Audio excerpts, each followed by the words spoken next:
Estamos de volta com Política Cruzada. Hoje o nosso convidado do quadro de bate-papos é o ministro Juarez Quadros do Nascimento. Ele foi ministro no período de 95 a 2002, na era Fernando Henrique Cardoso. E hoje ele está batendo um papo conosco. Ministro, no bloco anterior a gente falou aí de serviço de telefonia móvel, falou de WhatsApp, Skype, falou de orelhão e uma série de telefonia fixa. Agora eu quero entrar numa outra questão que inclusive os orelhões estão onerando as empresas. Nós temos grandes companhias hoje no Brasil que estão numa dificuldade financeira muito grande, né? Vamos citar um exemplo aqui, que fez parte da palestra do senhor, que é a Oi. O senhor falou em uma dívida de 55 bilhões de reais e que hoje a receita não acompanha, né, essa evolução. Onde é que isso vai chegar, ministro? Na publicação de balanço do exercício de 2005, que as empresas são obrigadas a publicar, a Oi mostrou que ela tem um prejuízo acumulado da ordem de 55 bilhões de reais. Um investimento, no caso da Oi, de apenas 5 bilhões de reais. Menos de 10%. E, enquanto isso, uma receita que a cada ano diminui, a receita de exploração dos serviços.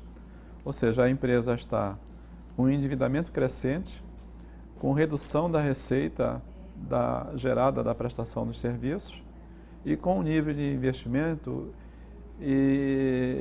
que não é justificado ao porte que a empresa tem a nível nacional. A Oi é a maior concessionária de telefonia fixa do país. Em função disso, ela também, em função da sua rede física para telefonia, ela também é a empresa que tem uma carteira de banda larga também significativa, e isso tudo afeta a qualidade da prestação do serviço.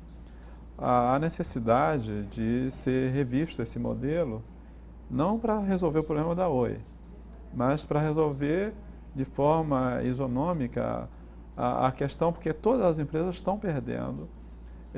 Na telefonia fixa, esse ano, se nós compararmos 2005 com 2014, 2015 com 2014, o serviço de telefonia fixa caiu 3%, o serviço de celular já caiu 8% comparado com o ano anterior, e o serviço de TV por assinatura também reduziu da ordem de 3%. Apenas a banda larga é o serviço que ainda cresce, porém já a um nível de crescimento menor do que exercícios anteriores. Esse ano a banda larga ainda cresceu 17%, mas ela foi 35% se comparado 2014 com 2013. Então a gente nota que há uma redução, talvez em função da crise econômica. Isso, né? As pessoas começam a reduzir custos, né? E telecomunicações também, mesmo que necessário para a sociedade, mas ela tem custo. Um custo, né? Considerável. Considerável. Como os governos não fazem uma reavaliação da sua necessidade de caixa com relação aos tributos, pelo contrário, eles também aumentam tributos, em vez de, pelo menos, manter, mas não, a iniciativa para poder reforçar a caixa, tudo bem, há problema na área de saúde, educação, mas só se vê aonde aumentar a arrecadação, né? Na hora que se aumenta a arrecadação, claro, se eu controlo minha conta de serviço móvel, de serviço de banda larga, de serviço de telefonia fixa, ao aumentar tributo, eu quero manter o mesmo volume que eu gasto todo mês com aquela conta. Então, eu acabo utilizando menos. Então, tem caído o tráfego, né? Ou seja, tem caído o uso também.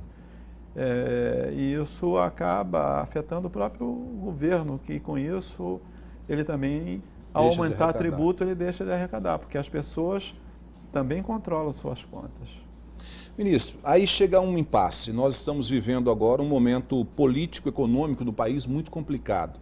Tem a necessidade de se rever essa regulamentação do setor.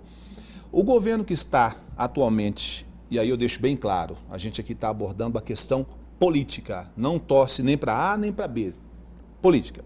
O senhor acredita que é possível discutir esse assunto nesse exato momento que nós vivemos no governo da presidente Dilma Rousseff, com o Congresso que nós temos, com o atual ministro das Comunicações?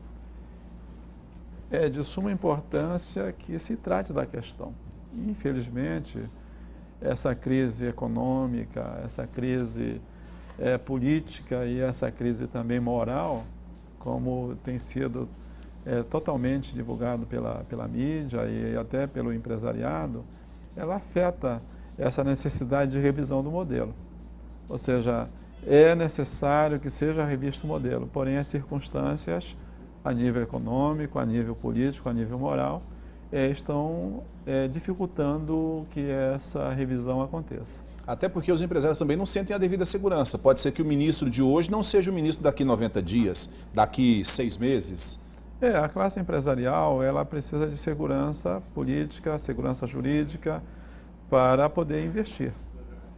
A hora em que essas seguranças não se apresentam, então o investidor, ele também contém os investimentos que são necessários, mas por insegurança ele também evita de fazê-los para que depois isso aí não venha gerar em prejuízos. Até porque, como a gente falava anteriormente, da telefonia, da empresa de telefonia que é a maior, que o senhor citou aí, que é a Oi, são grandes investidores. Eles precisam fazer investimentos para retomar isso, mas num outro patamar, numa outra condição, num outro momento de mercado, não como está hoje. Para o porte que a Oi tem no Brasil, ela opera, as unidades da federação, ela só não opera São Paulo.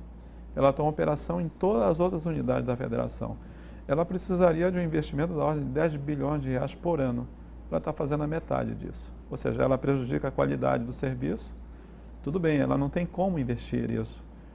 E se ela investir mais que isso, ela vai ainda se endividar mais. Mas a qualidade do serviço e o consumidor é que no fim acaba sendo prejudicado. E como as outras, a exemplo do Grupo Algar aqui, da Algar Telecom, como é que as outras têm conseguido sobreviver nesse mercado?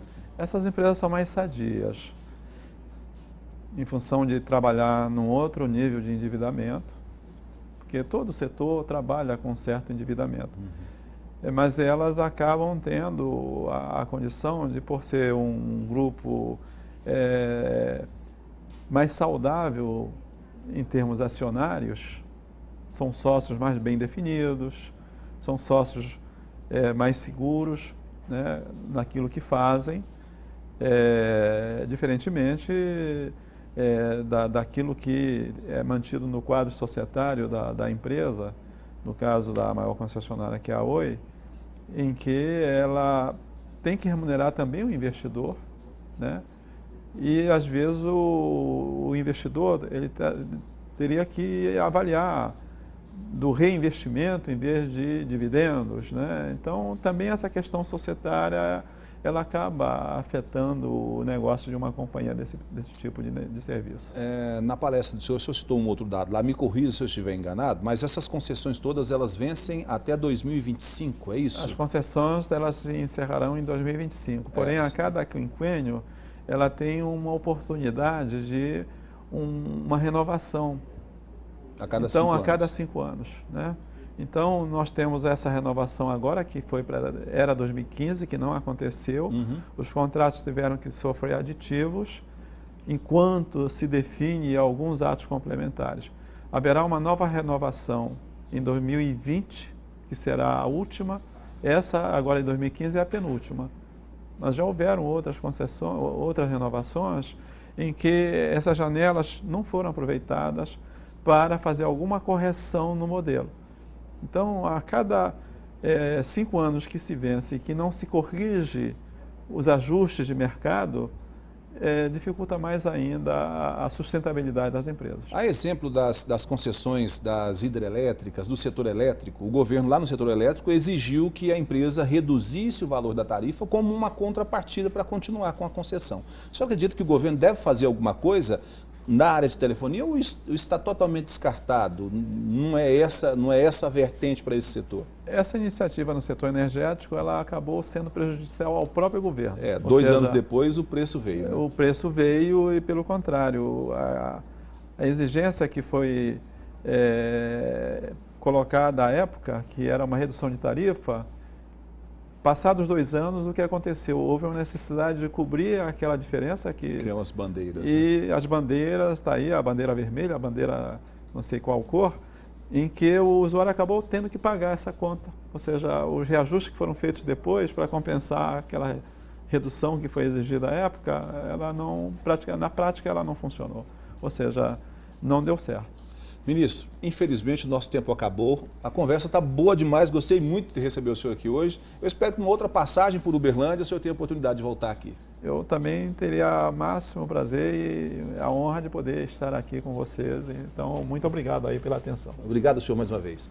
Política Cruzada fica por aqui, a gente se encontra mais uma vez no próximo domingo. Tenham todos uma excelente semana. Tchau.